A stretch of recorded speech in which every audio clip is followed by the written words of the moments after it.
Hi everyone, welcome back. It's Laura at Hyperstamper.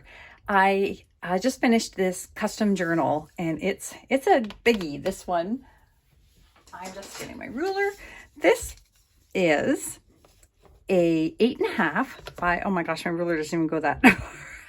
I'm gonna say 11, 8.5 by 11 journal, and it's from the book, the vintage book, An Introduction to Birds. And the lovely woman who asked for this really likes the large journal. She does artwork in them, mixed media. So I left the cover fairly plain. I did add an antique handle to here. And this is actually part of the spine that I ran down the side here. And this is just some fabric, kind of a faux leather. And I left it rough on the back because I didn't want it to be perfect all the way around. Now, the side, I've just hung some really beautiful fabric here and some gold chain and this lovely bird pendant, which she can use if she likes, but it's a bird. So I thought that was perfect for this journal. So let's take a look inside. Here's the original pages to the vintage book from the 60s. And a lot of tea-dyed pages in here, but everything else is authentic antique and vintage ephemera. Look at this fun piece that I've been saving. It is being well-dressed and well-groomed. Isn't that a beautiful vintage piece? I love it. So I gave her the whole booklet there, made a pocket out of some vintage lace here. And then I mounted that on top of a vintage cookbook page, full color. This is a beautiful page from a 1930s children's book. And this is from 1915, this page here. And I really liked it because, first of all, these images here, things needing attention in the home. And, sorry, let me just turn the page here. Look at this wonderful, you would think this was from the 50s, but this is from 1915. Look at these photographs. This is a London publication, London, England. This wonderful 1937 piece here, one pair of stairs. And that's from the Bookhouse series. Beautiful images. This is from a vintage bird. Oh, actually, no, this is from a different vintage bird book. And just look at this beautiful piece of crochet up here that I did the top of the page with. This is another page from the original book, from the cover. And this is the dust jacket that is from this book. And it was just so beautiful. So I turned it into a pocket here. Added some vintage score sheets in there. And here is an original plate from this book. Look at the colors on that with a semi-gloss. Really, really pretty. This I pulled out of a vintage recipe book as well. This is the cake tab. And I made the pocket here with some birch bark, vintage stamps, and a hidden journaling spot under here. Kind of my go-to.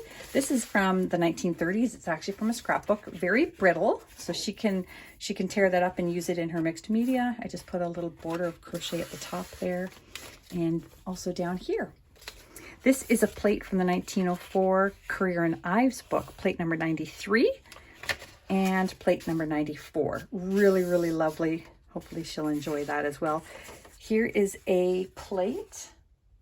And I had the book out here earlier. I want to say it's Valenque. And just a lovely, lovely image there of a small town. Oh, that's pretty. And this beautiful image here from an 1890s book. And that's all mounted on top of a vintage embroidery pattern. Look at this. I didn't want to touch this. It's so gorgeous with the two angels and the birds, and I love it. I tried to get as many bird things in here as I can. This is from a vintage shell book. All About Shells, I think it's called. And I love it. Isn't that great? So you'll see more of this in the future. This is just an interior page from a children's book, but I love the image. I love the deep red. Not common for the 1920s, so kind of neat. And that's also a children's book image from an antique children's book. And a wonderful, look at, music sheets tend to always start looking the same all the time, but this one is awesome. Look at that. And that's a French concert piece. Another plate from this book on birds. Some wonderful clusters here that I really had fun making with all kinds of mixed media in there. Another lovely piece of crochet here. And there's more on the other side. And a Mexico. She has a connection to a Mexican artist, so I tried to include some of that Mexican theme in here as well. and that is from 1955. This is from an antique book here. Just, it's hard to get blank pages from antique books, but there it is. Look at this great cover from the 50s. Isn't that fantastic? McCall's Needlework and Craft magazine. So I love it. She can use that any way she likes. And another plate here, just on the history of Yarm, which is a little town in England. And this is a vintage postcard from Mexico.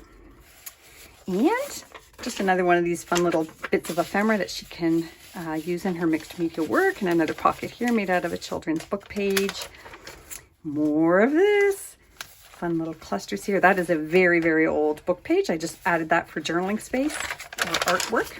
This is a newspaper article from 1899. I did put some sticker mounting on the back to give it, because it was just disintegrating. This is a wonderful piece from 1898, hand typed, on American-Canadian relations there. Pretty neat from a newspaper article. This here is a vintage receipt from 1953. And I thought she would have fun with that. And I mounted that so she could journal on the back as well. More ledger pages from the Beacon Lodge. This is the interior spine from an antique book here. And I love those. And I made a belly band out of it. And just some really cool pieces here from 1950s magazines. So they are chock full of fun images and information and awesome artwork. This is from Botanical Garden book page, vintage. And this is antique from a Trees of North America book. Vintage, antique and vintage. If you want to know the difference, message me below. And this is a very old postcard, and it's glossy, which meant this would have been a very expensive piece in its day, but it's likely from about the 30s. And the 1920s banknotes there, one German, one American. Really beautiful. The texture on them is lovely. I just love, I had so much fun making this journal. It was a little tricky when they're this big, but it's awfully challenging and fun for me. A photo from the 1930s. And here is a, I forget, a first day envelope with the stamp. So that would have been the first day they issued that stamp in 1964. Isn't that neat? I like it. Another wonderful children's book page image here, and just a little journaling envelope here. And that brings us to the end. So I hope she loves it. It's, unfortunately, it's sold before it even gets on YouTube. But if you want to see more of my journals, go to hyperstamper.etsy.com. Don't forget to subscribe. And if you want a custom journal, message me below. Bye.